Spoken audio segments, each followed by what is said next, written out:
Le bruit du moteur résonnait dans tout l'autodrome. 20 mécaniciens français encerclaient le camion de luxe, tous en sueur, nerveux, et personne ne parvenait à faire respirer cette machine à nouveau. Une femme, et en plus française, a raillé le propriétaire, tandis que le public la filmait en riant. Mais quand Héloïse a retiré ses chaussures et posé ses pieds nus sur le plancher d'acier, le silence s'est emparé des lieux.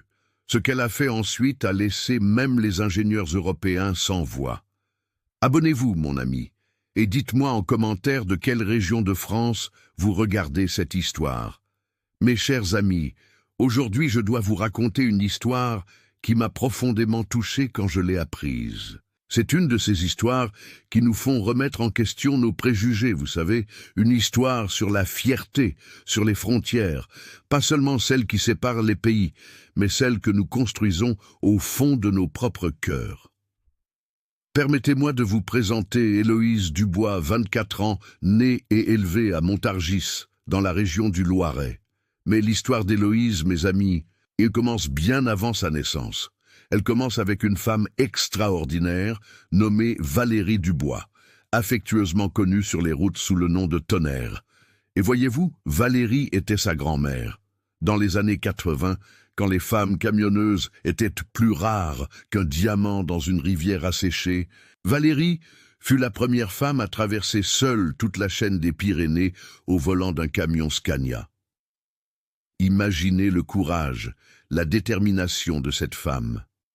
Elle a affronté des tempêtes de neige, des routes qui ressemblaient plus à des précipices, des préjugés à chaque station-service, à chaque barrière, dans chaque regard méfiant de ceux qui pensaient qu'une femme n'avait pas la capacité de conduire ces machines géantes. Héloïse a pratiquement grandi dans des camions. Dès l'âge de 5 ans, elle accompagnait sa grand-mère lors de ses voyages. Elle dormait dans la cabine pendant que Valérie conduisait sur les routes françaises et européennes, bercée par le rugissement puissant de ses moteurs diesel. C'est là, entre l'odeur caractéristique de graisse et d'huile, entre le bruit des pneus énormes dévorant l'asphalte, que quelque chose de magique s'est produit.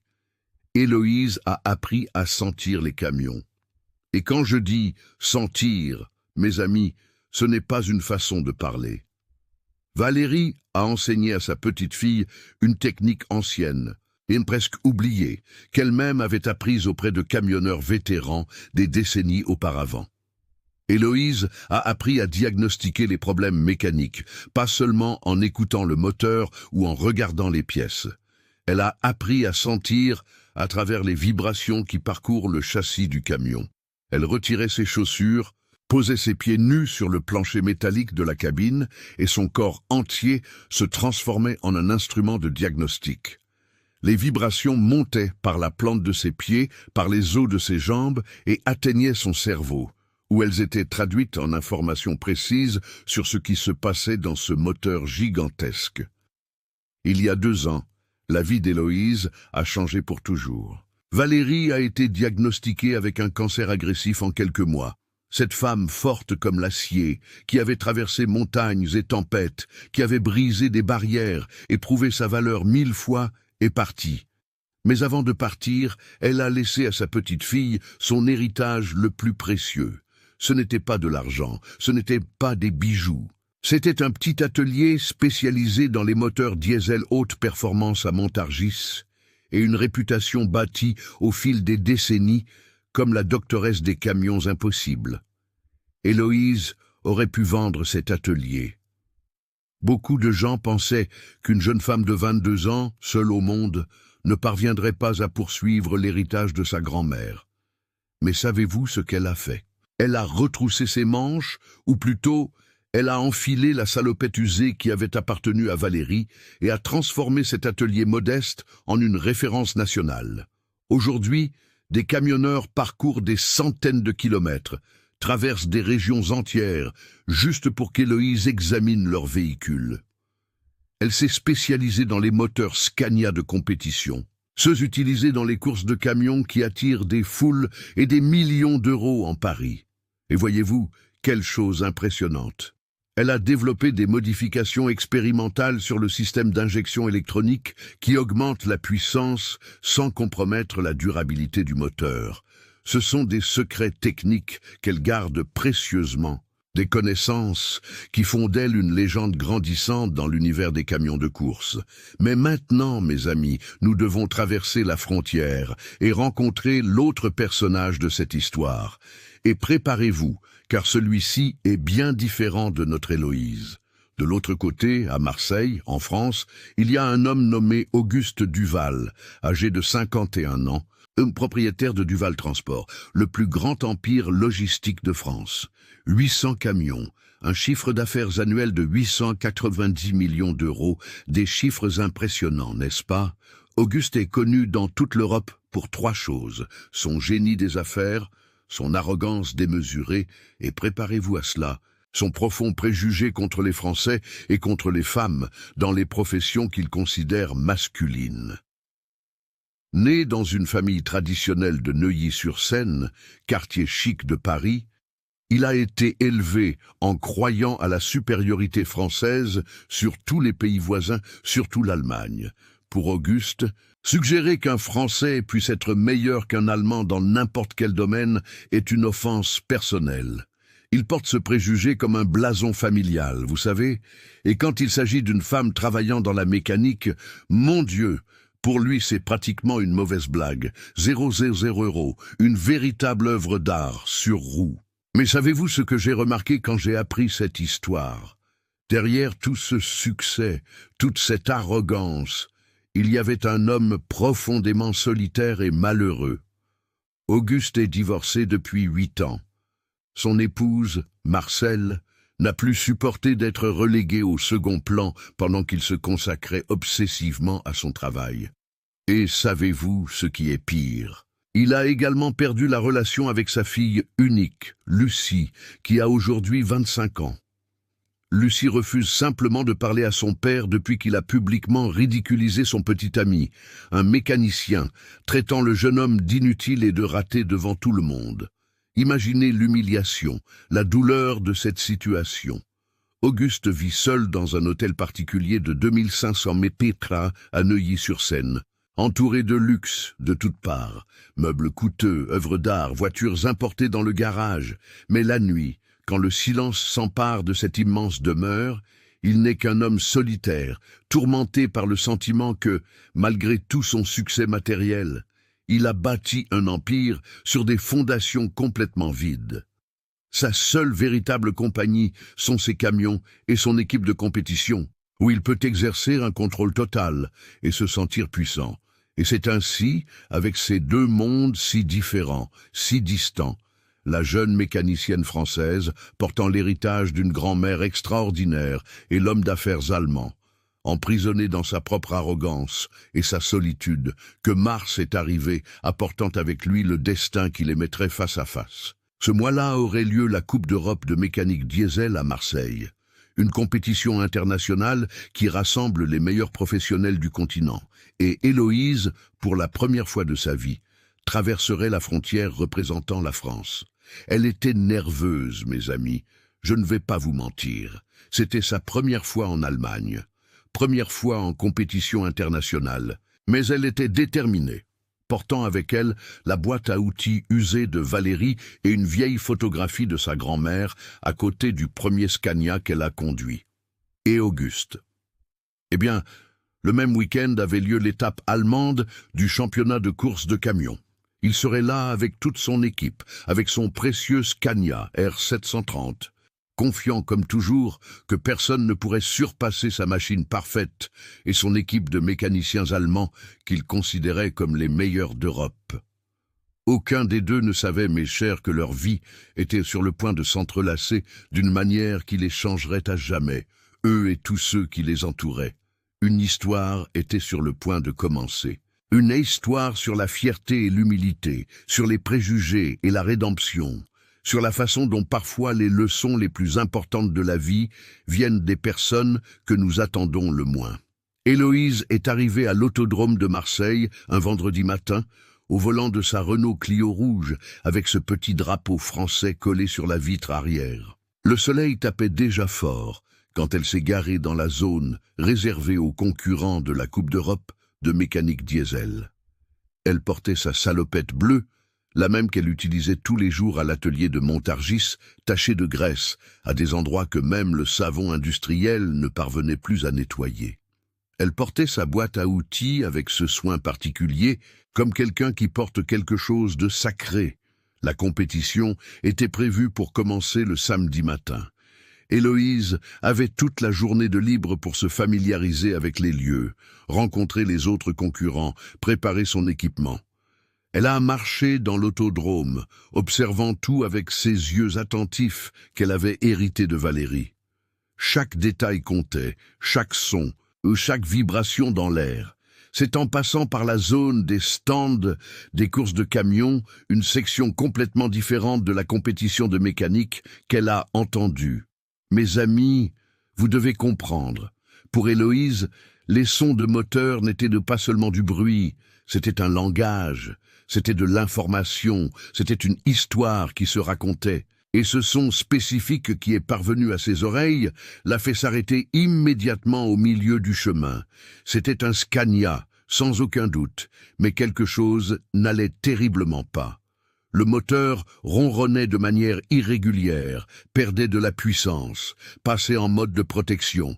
Même à plusieurs mètres de distance, même à travers les murs du stand, elle parvenait à sentir à travers le béton sous ses pieds ces vibrations anormales qui hurlaient au problème, sans même y penser à deux fois, car aider était quelque chose qui était dans son sang. Vous comprenez? Héloïse s'est approchée du stand, d'où venait ce son angoissant. La scène qu'elle a trouvée là était celle d'un pur chaos organisé. Elle a vu des outils éparpillés absolument partout. Des appareils de diagnostic connectés au camion par des dizaines de câbles colorés, des pièces démontées sur des établis, et des hommes, beaucoup d'hommes, tous vêtus d'uniformes professionnels, tous gesticulant et discutant en français, chargés de termes techniques. Au centre de toute cette confusion se trouvait un Scania R730, magnifique, imposant, peint aux couleurs bleu et blanc de la France. Et au centre des hommes se trouvait un individu grand, aux cheveux gris, parfaitement coiffé, portant un polo coûteux sur lequel était brodé le logo Duval Transport. Il gesticulait frénétiquement, le visage rouge de frustration, criant des ordres auxquels on répondait par des explications techniques de plus en plus compliquées. Héloïse a compté mentalement. Il y avait au moins 15, peut-être 20 hommes différents travaillant sur ce seul camion. Tous clairement des professionnels expérimentés, beaucoup avec des cheveux blancs qui indiquaient des décennies de route. Et tous, absolument tous, semblaient complètement perdus quant à la cause de ce problème. Avec sa naïveté naturelle, car Héloïse n'avait jamais appris à calculer les conséquences d'être gentille, elle s'est approchée de l'entrée du stand et a dit en français avec son doux accent du centre « Excusez-moi, messieurs, j'ai entendu le moteur de votre camion. Eh bien, pardonnez mon intrusion, mais je crois que je peux aider. Je suis mécanicienne spécialisée en Scania de compétition. » Mes amis, le silence qui a suivi était si lourd, si glacial, qu'elle a eu l'impression que la température avait chuté de 10 degrés en 1 seconde. 20 paires d'yeux français se sont tournés vers elle avec une expression mêlant surprise, dédain et indignation offensée. Comment cette jeune femme, cette Française, osait-elle suggérer qu'elle pourrait résoudre quelque chose qu'eux, professionnels français, avec des décennies d'expérience, n'y parvenaient pas? L'homme grand au polo coûteux s'est lentement tourné vers elle. Ses yeux sombres l'ont examinée de la tête aux pieds, avec un regard qui a fait sentir à Héloïse qu'elle était mesurée, pesée et rejetée, tout cela en un seul instant. Il a vu une jeune femme petite, mince, aux cheveux bruns attachés en une simple queue de cheval, portant une salopette usée et des baskets abîmées, avec de petites mains tachées de graisse. Et pire, bien pire pour lui, elle parlait ce français qu'il méprisait tant. Une Française? Auguste Duval a craché le mot comme si c'était du poison brûlant sa langue. Et en plus, une femme? Vous croyez que c'est une blague ici? Il a fait un pas vers elle, utilisant sa taille de 1,85 pour l'intimider, pour la faire se sentir petite et insignifiante. Les hommes autour ont commencé à rire. Ce n'était pas un rire gentil ou gêné, non, mes amis. C'était un rire cruel, moqueur, le genre de rire qui a pour but spécifique d'humilier, de faire sentir quelqu'un moins qu'humain.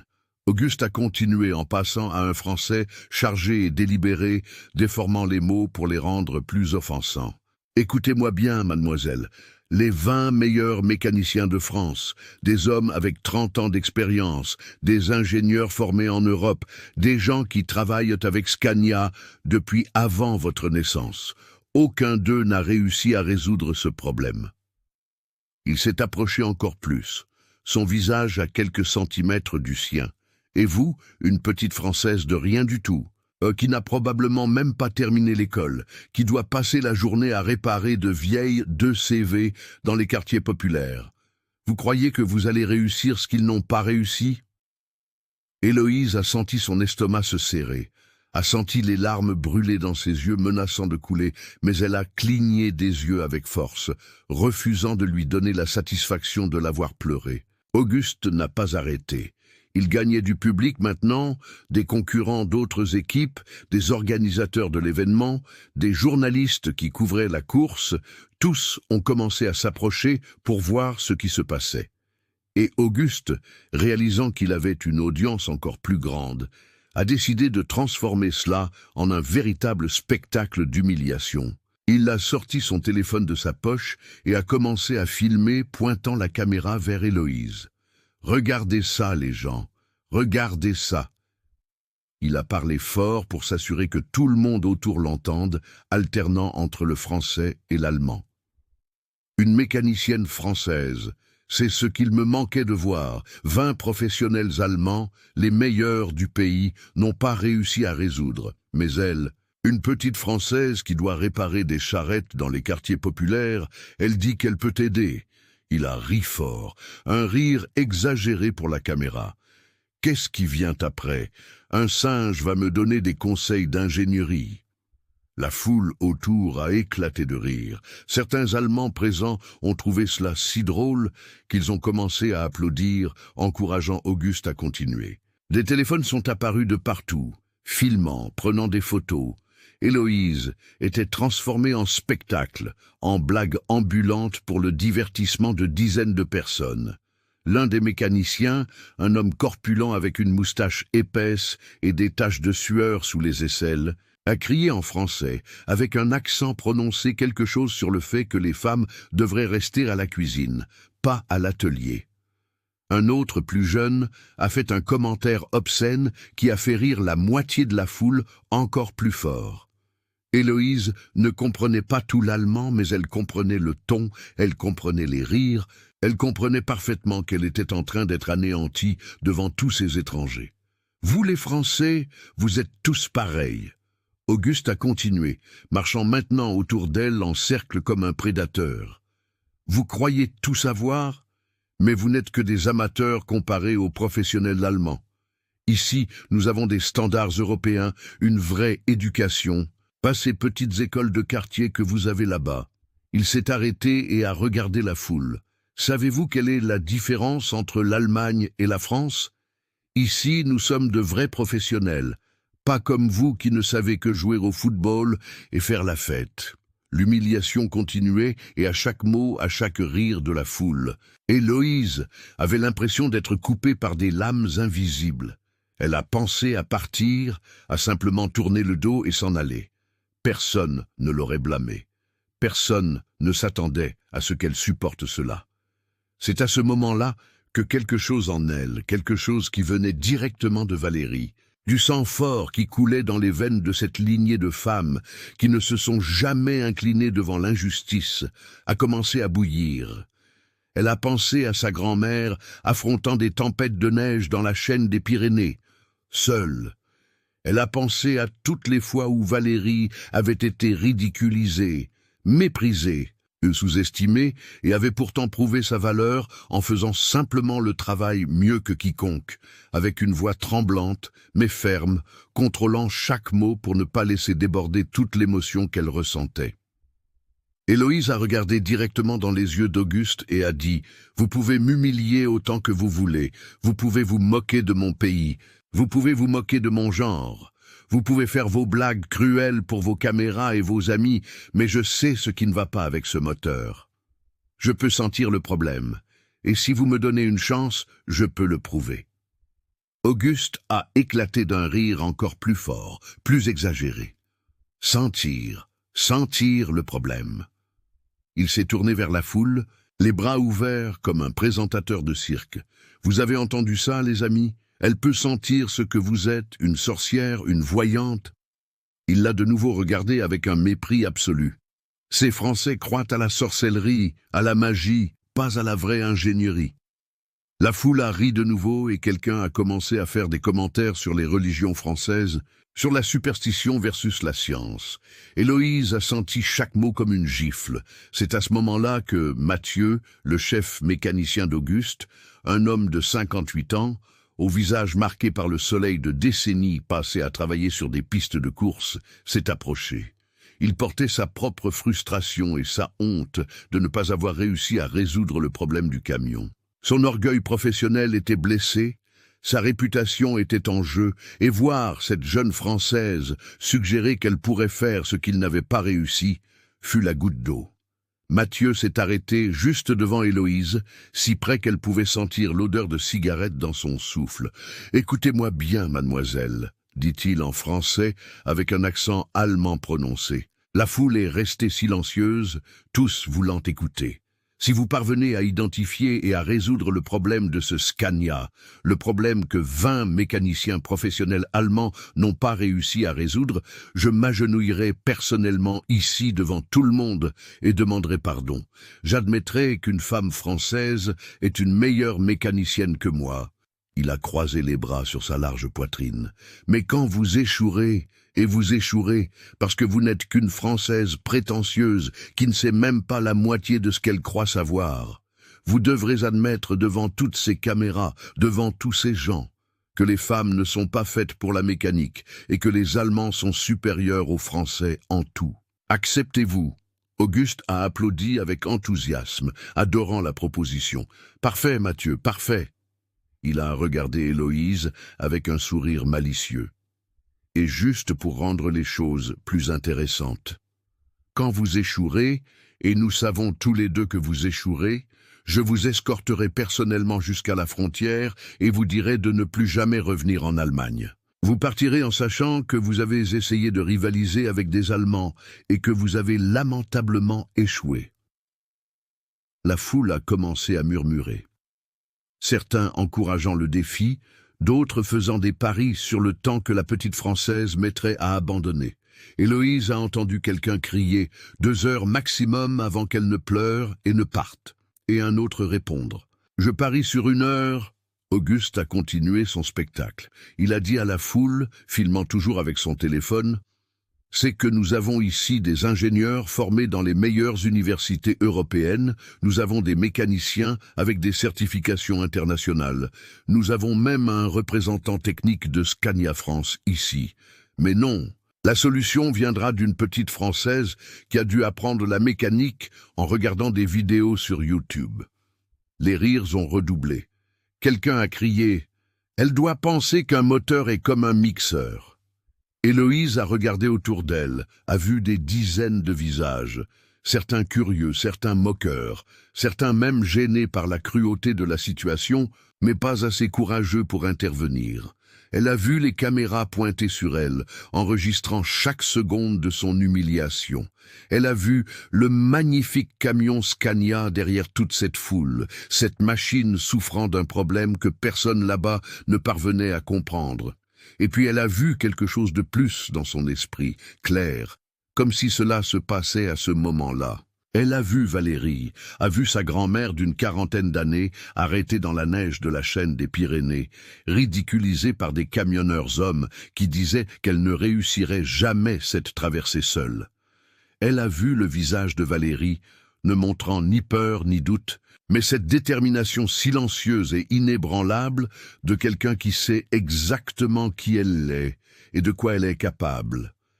Héloïse a respiré profondément, a senti le poids de la boîte à outils dans sa main, les outils de Valérie passaient à elle comme une torche olympique passée d'une coureuse à l'autre.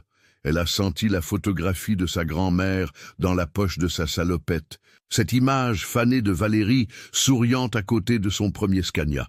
Elle a tendu la main à Mathieu et a dit d'une voix qui ne tremblait plus « J'accepte le défi ». La foule a éclaté en murmures excités. Des téléphones ont été levés encore plus haut pour s'assurer qu'ils filmaient.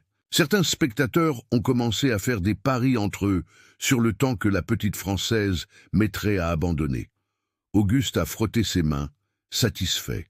« Alors, allons-y, mademoiselle.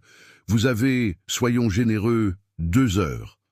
Puisque 20 professionnels ont mis des heures chacun pour essayer, nous allons vous donner le même temps. Quand vous échouerez, et vous échouerez, nous serons tous témoins de votre humiliation complète. » Héloïse a hoché la tête, a posé sa boîte à outils par terre et l'a ouverte, révélant l'intérieur impeccablement organisé. Chaque outil à sa place, chaque pièce étiquetée, tout propre et entretenu avec amour. La boîte de Valérie, préservée exactement comme elle l'avait laissée. La foule s'est écartée, formant un large cercle autour d'elle et du camion, comme si elle était une gladiatrice sur le point d'entrer dans l'arène. Et d'une certaine manière, mes chers amis, c'était exactement ce qu'elle était à ce moment-là, une guerrière solitaire, affrontant non seulement un problème mécanique, mais des décennies de préjugés, des montagnes d'arrogance et le poids écrasant des attentes d'échec. Mais Héloïse n'était pas vraiment seule. Elle portait avec elle l'esprit de Valérie, l'héritage de toutes les femmes qui l'avaient précédée et avaient ouvert des chemins impossibles, la force silencieuse de savoir que sa valeur ne dépendait pas de l'approbation de ces hommes qui l'entouraient. Elle a regardé le Scania R130, cette machine magnifique et souffrante, et a murmuré doucement. « Tout va bien, je vais te comprendre, je vais t'aider. » Alors, sous le regard moqueur et impatient d'Auguste Duval, sous les caméras qui filmaient et les rires mal dissimulés, Héloïse Dubois a commencé à travailler. Avez-vous déjà dû prouver votre valeur même en étant sous-estimée? Racontez-le ici dans les commentaires. Héloïse s'est approchée du camion tandis que tous s'écartaient en cercle, comme si elle allait réaliser un spectacle de cirque. Les commentaires malveillants continuaient de flotter autour d'elle. Mais elle a fait quelque chose que Valérie lui avait appris il y a longtemps. Elle a fermé ses oreilles aux voix extérieures et a complètement ouvert sa perception à la seule voix qui importait, la voix du moteur. La première chose qu'elle a faite a surpris tous les présents. Mes amis, vous devez imaginer la scène. Héloïse s'est baissée, a dénoué ses baskets usées et les a retirées, restant complètement pieds nus sur le béton froid du stand. La foule a éclaté de nouveaux rires. « Elle va faire un rituel !» a crié quelqu'un. « J'avais prévenu que c'était de la sorcellerie !» a raillé un autre, provoquant plus de rires. Auguste a secoué la tête avec dédain, filmant tout avec son téléphone. « C'est ça le professionnalisme français, les gars, enlever ses chaussures pour réparer un moteur. Dans les écoles d'ingénieurs d'Europe, on enseigne sûrement cette technique avancée. » Héloïse a complètement ignoré. Elle est montée dans la cabine du Scania, s'est assise sur le siège du conducteur et a posé ses pieds nus fermement sur le plancher métallique. « Allumez le moteur !» a-t-elle demandé en français, sa voix calme et professionnelle. Mathieu, riant toujours, a fait un geste à l'un de ses assistants. « Laissons la petite s'amuser à faire de la mécanique. Allumez-le. » Le moteur Scania R730 a pris vie, avec un rugissement irrégulier. Ce son puissant, mais malade, a rempli le stand. Le moteur accélérait, perdait de la puissance, passait en mode de protection, récupérait partiellement, tout cela dans un cycle frustrant et incompréhensible. C'était exactement le problème qui avait laissé 20 mécaniciens professionnels aux cheveux blancs complètement perdus. Héloïse a fermé les yeux, a posé ses mains sur le volant, sentant chaque vibration qui voyageait à travers le métal. Ses pieds nus sur le plancher captaient les ondes d'énergie mécanique qui parcouraient toute la structure du camion. Et là, dans ce silence intérieur, tandis que le monde extérieur se moquait d'elle, quelque chose de magique s'est produit. Les vibrations racontaient une histoire. Elles montaient par la plante de ses pieds, voyageaient par les os de ses jambes, parcouraient sa colonne vertébrale et atteignaient son cerveau où elles étaient traduites non en mots, mais en connaissances pures. C'était comme si le camion lui murmurait ses secrets directement. Un langage ancien que Valérie avait maîtrisé et transmis. 30 secondes de silence absolu. La foule a commencé à s'impatienter. « Alors » a crié quelqu'un. « Peut-être qu'elle médite » a répondu un autre avec sarcasme, ou qu'elle prie pour que les saints résolvent le problème. Alors, Héloïse a ouvert les yeux. « Vous pouvez l'éteindre » a-t-elle dit simplement. Elle est descendue de la cabine avec une expression sérieuse, concentrée. Il n'y avait aucun doute sur son visage. Il y avait de la certitude. Elle savait exactement ce qui n'allait pas. Elle est allée directement à sa boîte à outils et a commencé à chercher quelque chose de spécifique. « J'ai besoin d'une clé Torx T4 et d'une lampe torche puissante », a-t-elle dit en français, sa voix ferme. Mathieu, se moquant toujours, a traduit pour les autres en allemand et a fait un geste à quelqu'un pour qu'il apporte les outils. « On va voir où ça va nous mener », a-t-il murmuré. « Au moins, ce sera amusant de la voir se perdre complètement. » Héloïse a pris les outils et est allée directement sur le côté droit du moteur, mais pas là où les 20 mécaniciens précédents avaient concentré leurs efforts. Pas vers la pompe à injection que 3 d'entre eux avaient changé, pas vers le turbocompresseur que 5 autres avaient examiné de manière exhaustive, et pas vers les capteurs de pression qu'une douzaine d'entre eux avaient testés et retestés. Elle est allée vers un compartiment latéral qui se trouvait à un angle extrêmement difficile d'accès, presque caché entre le bloc moteur et la structure du châssis. C'était une zone que la plupart des mécaniciens ne considéreraient même pas vérifiée, car théoriquement, il ne devrait rien y avoir là capable de causer ce genre de problème. « Qu'est-ce qu'elle fait ?» a demandé Auguste, fronçant les sourcils. Pour la première fois, il y avait une pointe de curiosité authentique dans sa voix, mêlée à l'arrogance. L'un des ingénieurs de Scania France présents dans la foule s'est approché, intrigué. Ce compartiment-là ne contient que le module auxiliaire de contrôle d'injection. Il est impossible que le problème soit là. Ce module est extrêmement fiable, il ne tombe jamais en panne. Héloïse a utilisé la clé Torx T45 pour retirer 4 vis avec une précision chirurgicale. Ces petites mains, que tant de gens avaient raillées comme étant trop fragiles pour un travail lourd, se révélaient maintenant un avantage parfait pour atteindre cet espace exigu. Elle a retiré un couvercle de protection et, avec la lampe torche, a éclairé l'intérieur du compartiment. « Ici », a-t-elle dit, pointant avec conviction, « les vibrations différentes viennent d'ici. Ce n'est pas un problème dans le système principal, c'est un problème dans la microélectronique auxiliaire. » Elle a plongé sa main dans le compartiment profond, un espace si exigu que les grandes mains de la plupart des mécaniciens présents n'auraient jamais pu atteindre, et a commencé à déconnecter soigneusement les câbles qui retenaient le module auxiliaire. Elle a travaillé avec une délicatesse qui contrastait complètement avec l'image de fragilité que tous avaient projetée sur elle. 3 minutes plus tard, elle a complètement retiré le module, une pièce de la taille d'un livre épais, couverte de connecteurs électroniques et de circuits intégrés. La foule autour est restée silencieuse, observant. Même les plus moqueurs étaient maintenant curieux de voir où cela allait mener. Héloïse a posé le module sur un établi propre dans le stand. Sous le regard attentif de 20 mécaniciens professionnels d'Auguste, qui avaient maintenant arrêté de filmer et observaient avec une attention sincère, et de l'ingénieur de Scania France, qui s'est approché encore plus, elle a commencé à démonter le module. Ses mains travaillaient avec une précision qui révélait des années de pratique. Elle n'hésitait pas, ne consultait pas de manuel, ne demandait pas d'aide. Chaque mouvement était délibéré, confiant. À l'intérieur du module, parmi des dizaines de composants électroniques qui semblaient tous identiques pour des yeux non entraînés, Elle a identifié un condensateur spécifique, petit, insignifiant en apparence, mais critique. Ce condensateur, a-t-elle expliqué en français, sa voix claire et didactique, est en court-circuit intermittent. C'est un défaut de fabrication extrêmement rare qui affecte moins de 0,01% de ses modules. Elle a utilisé une micro-pince pour retirer soigneusement le condensateur défectueux. Elle l'a tenu contre la lumière, le montrant à tous. Vous voyez? Le condensateur fonctionne normalement quand le moteur est froid.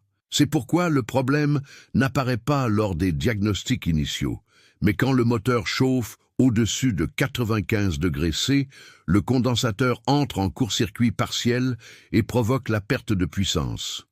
Aucun scanner ordinaire ne peut le détecter car techniquement, tous les capteurs fonctionnent. Le problème est dans la microélectronique interne. Le silence qui a suivi était si profond qu'on pouvait entendre le vent passer à travers les structures de l'autodrome. Mathieu, incrédule, a pris le module de ses mains et a examiné l'endroit d'où le condensateur avait été retiré. Son visage, auparavant rouge d'arrogance, était maintenant pâle de choc. Mais comment saviez-vous que c'était exactement ce composant? Héloïse l'a regardé avec une expression qui n'était ni arrogante ni vengeresse. C'était juste la calme confiance de quelqu'un qui sait de quoi elle parle. C'est quelque chose que j'ai appris en travaillant sur des modifications expérimentales en France. Scania France a développé une mise à jour pour ce problème spécifique il y a 8 mois, mais l'information n'est pas encore arrivée en Allemagne. Nous, les Français, nous innovons aussi, nous faisons aussi de la recherche, nous découvrons aussi de nouvelles choses. La différence, c'est que nous le faisons sans mépriser les connaissances qui viennent d'autres pays. L'ingénieur de Scania France a pratiquement arraché le module des mains de Mathieu. Il avait un microscope portable dans sa mallette à outils. Il a apporté l'équipement et a examiné le condensateur retiré avec une attention scientifique. Ses yeux se sont écarquillés quand il a confirmé le micro-court-circuit. « Mon Dieu !» a-t-il murmuré en allemand, puis a répété en français pour qu'Héloïse comprenne. Elle a raison, elle a complètement raison, c'est impossible à diagnostiquer sans des connaissances spécialisées très spécifiques. Il a regardé Héloïse avec un respect sincère. « Mademoiselle, combien de ces cas avez-vous déjà vus ?»« 17, a répondu Héloïse calmement. 17 cas au cours des 8 derniers mois, tous sur des moteurs Scania haute performance qui fonctionnent à des températures extrêmes. J'ai développé un protocole de diagnostic spécifique et j'ai un stock de condensateurs de remplacement car je sais que ce problème apparaîtra plus souvent avant que Scania n'implémente un rappel officiel. Elle est allée jusqu'à sa Renault Clio garée dehors, a ouvert le coffre à outils et est revenue tenant un petit sac antistatique scellé. À l'intérieur se trouvait un nouveau condensateur, identique au défectueux, mais fonctionnant parfaitement. La foule lui a fait un chemin pour qu'elle retourne à l'établi. « Puis-je le remplacer ?» a-t-elle demandé, plus par courtoisie que par besoin de permission. L'ingénieur de Scania France a hoché la tête, toujours en état de choc. Mathieu était paralysé, observant. Auguste s'était également approché, son visage un masque d'émotions conflictuelles, incrédulité, admiration forcée, et quelque chose qui ressemblait au début de la honte. Héloïse a travaillé dans un silence absolu. 20 minutes de travail méticuleux, précis, presque chirurgical. Elle a soudé le nouveau condensateur à l'endroit exact, a vérifié toutes les connexions, a testé la continuité des circuits avec un multimètre numérique qu'elle avait apporté de sa propre boîte. Elle a remonté le module vis par vis, a reconnecté tous les câbles en suivant une séquence spécifique, a tout réinstallé dans le compartiment exigu du moteur. Auguste, les mains visiblement tremblantes, est entré dans la cabine du Scania. Tous les yeux étaient fixés sur lui. L'autodrome entier semblait être devenu silencieux, comme si même le vent retenait son souffle pour ce moment. Il a tourné la clé. Le moteur Scania R730 a rugi à la vie avec une puissance qu'il n'avait pas montrée depuis 2 jours. Le son était parfait, propre, uniforme, puissant.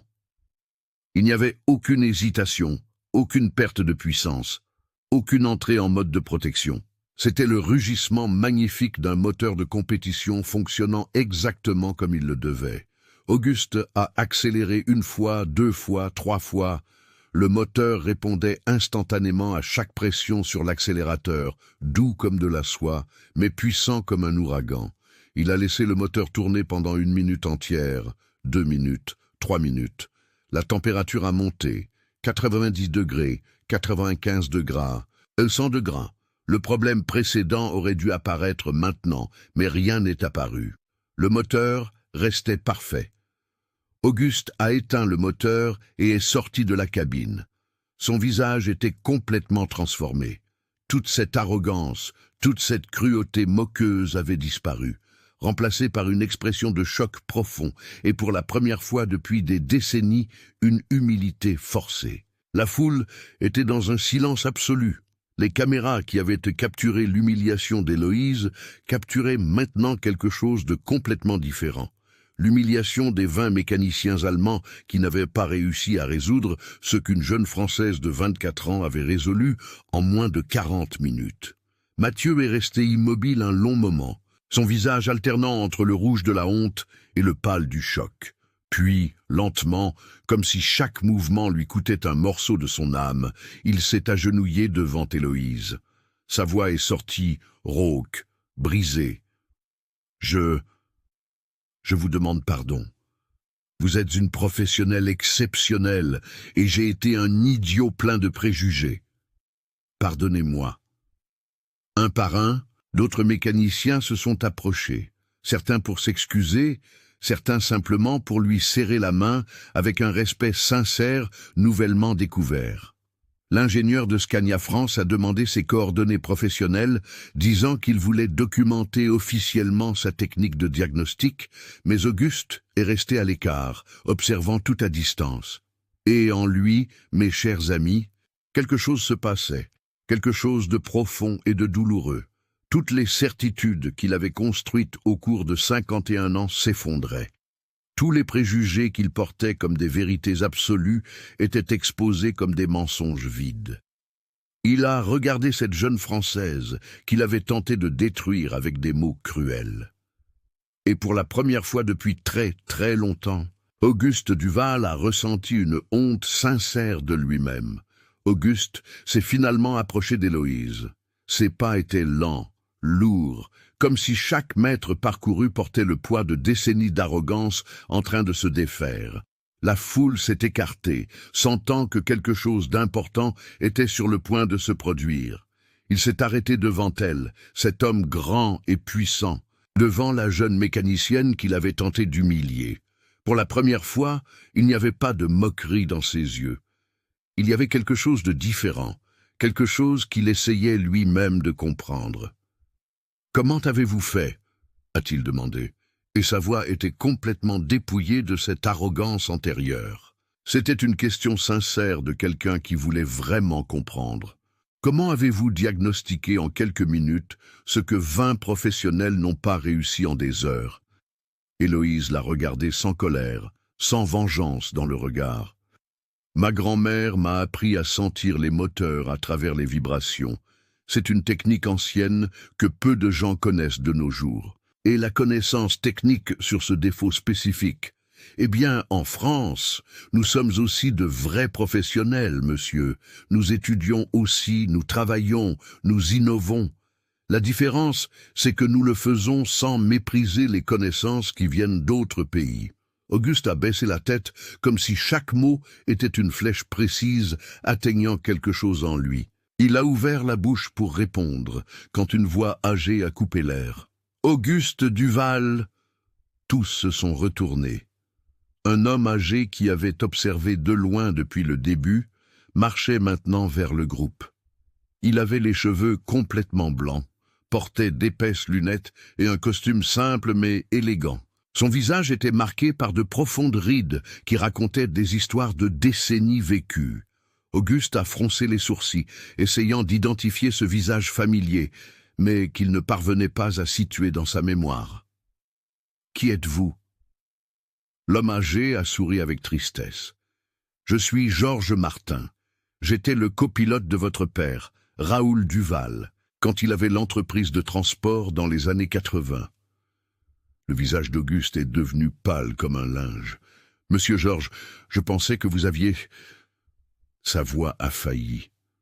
Georges a complété la phrase.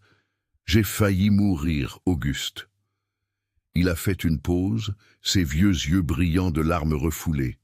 En avril 1984, votre père et moi traversions la chaîne des Pyrénées avec un chargement urgent. C'était l'hiver. Il neigeait fort et notre camion Scania a eu une défaillance des freins dans une descente. Georges a respiré profondément, revivant ce moment terrible. Nous avons complètement perdu le contrôle. Nous avons capoté. Je me suis cassé les 2 jambes et 3 côtes. Votre père a subi un grave traumatisme crânien. Nous étions dans un endroit complètement isolé, Auguste, sans communication, sans aide, saignant et gelant dans cette neige. Nous allions mourir là. J'étais absolument certain que nous allions mourir. La foule autour était dans un silence total. Chaque personne était captivée par cette histoire. Héloïse a senti quelque chose se serrer dans sa poitrine, une intuition de ce qui allait suivre. Mais alors, Georges a continué, sa voix tremblante d'émotion, comme un miracle envoyé par Dieu. Un autre camion est apparu sur cette route complètement déserte.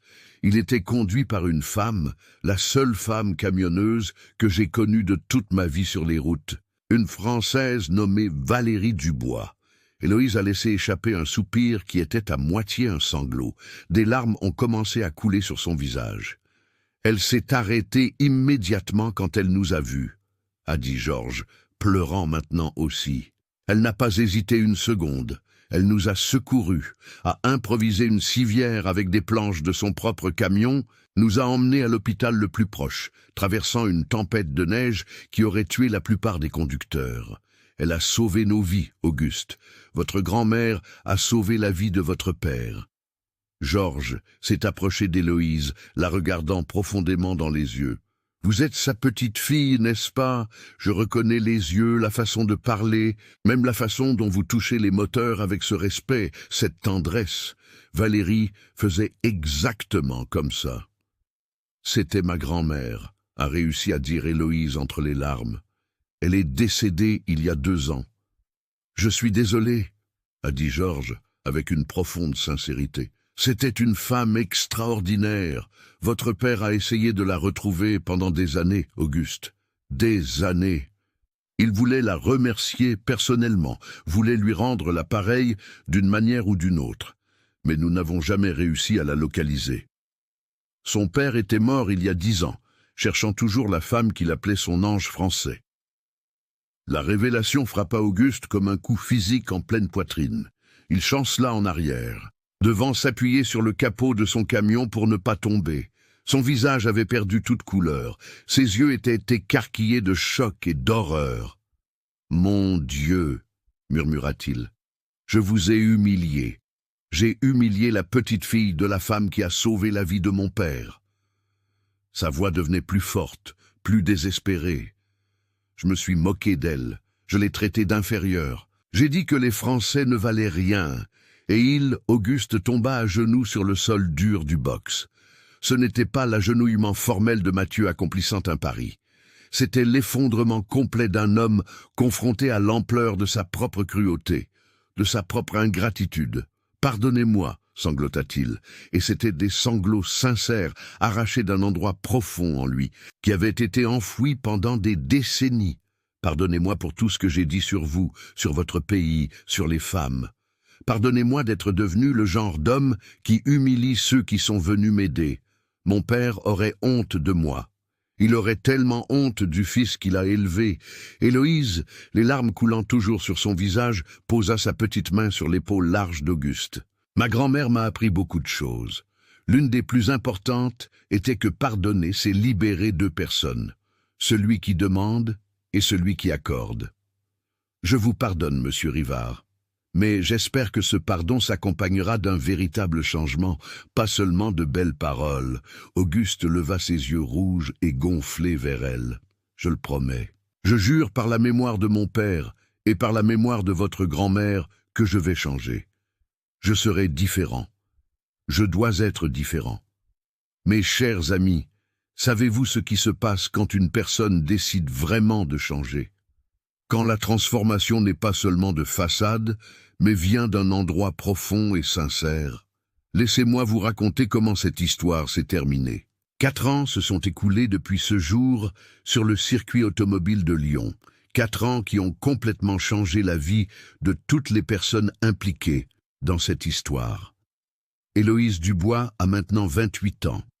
Elle ne travaille plus seule dans ce petit atelier à Clermont-Ferrand. Aujourd'hui, elle est directrice technique du Centre européen d'excellence en mécanique diesel. La plus grande installation de formation et de recherche de ce type dans toute l'Europe, construite juste à la frontière entre la France et la Belgique. Le centre a été créé en partenariat entre son entreprise et Rivard Transport. Il emploie 240 professionnels, hommes et femmes, français et belges, travaillant côte à côte, sans préjugés, sans autres frontières que celles des cartes.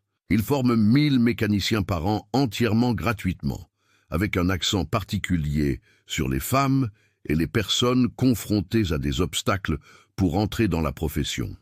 Et Auguste Rivard, cet homme arrogant de 51 ans qui a humilié Héloïse publiquement, il a maintenant 55 ans et est un homme complètement différent.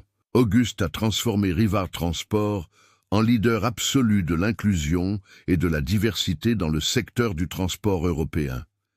53% des mécaniciens de l'entreprise sont désormais des femmes.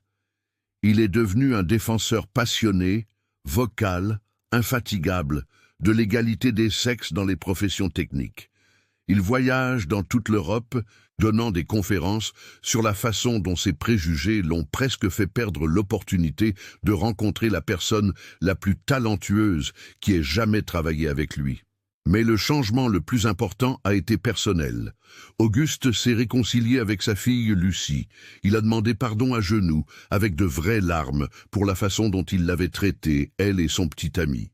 Aujourd'hui, Lucie travaille aux côtés de son père, dans l'entreprise, et son gendre.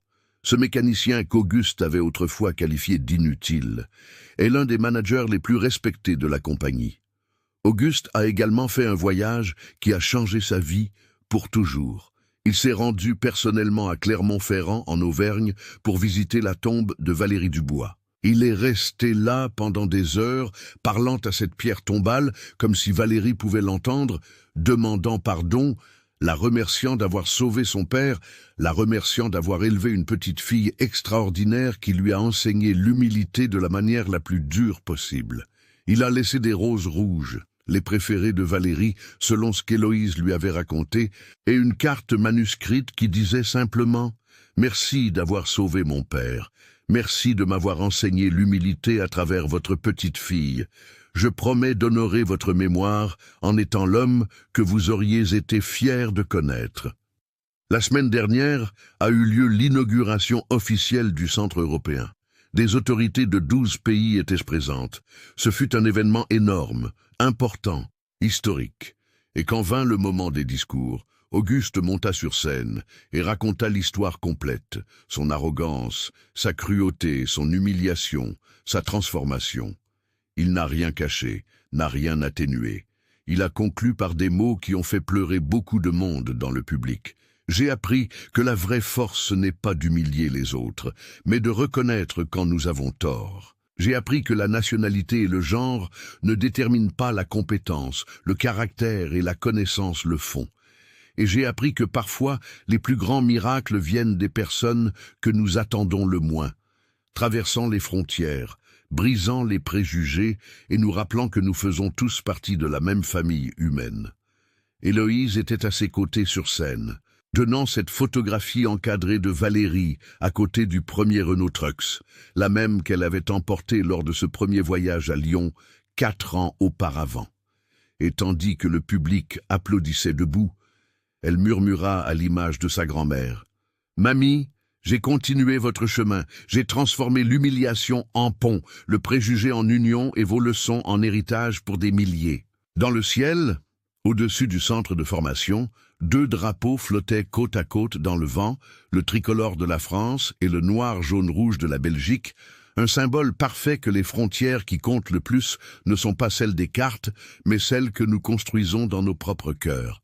Et ces frontières, mes chers amis, peuvent être abattues par une seule main tendue en pardon, par une seule chance donnée à l'autre d'être meilleur, par une seule histoire de rédemption qui nous rappelle qu'il n'est jamais trop tard pour changer.